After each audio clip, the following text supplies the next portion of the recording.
السلام علیکم ورحمۃ اللہ وبرکاتہ۔ تمام اہل حدیث بھائیوں سے میرا یہ سوال ہے کہ آیا وہ 8 رکعتیں پڑھتے ہیں اور اس 8 رکعت کو تراویح کہتے ہیں، اور یہ پھر مسجد میں 2 رکعت پڑھتے ہیں، پورا مہینہ جماعت کے ساتھ ادا کرتے ہیں اور اس میں ختم القرآن بھی کرتے ہیں، یہ مجھے ثابت کر دے کسی حدیث سے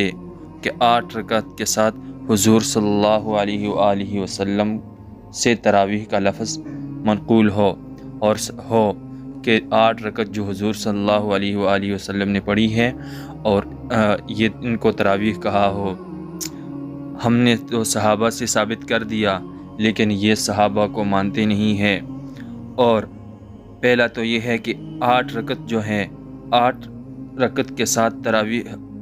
8 رکعت کے ساتھ تراویح کا لفظ، اور پھر یہ 2 رکعتیں پڑھنا،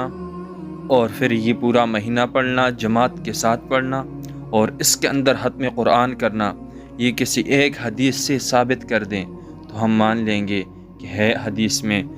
8 رکعت بھی ہو، 2 رکعت کے ساتھ جماعت میں بھی ادا کرنا ہو، اور لفظ تراویح بھی ان کے ساتھ لکھا ہو، کسی حدیث میں کوئی بھی ثابت نہیں کر سکتا۔ اور اگر یہ ہم سے کہہ دے کہ آپ 20 رکعت کہاں سے ثابت کریں گے، تو ہم صحابہ سے ثابت کریں گے،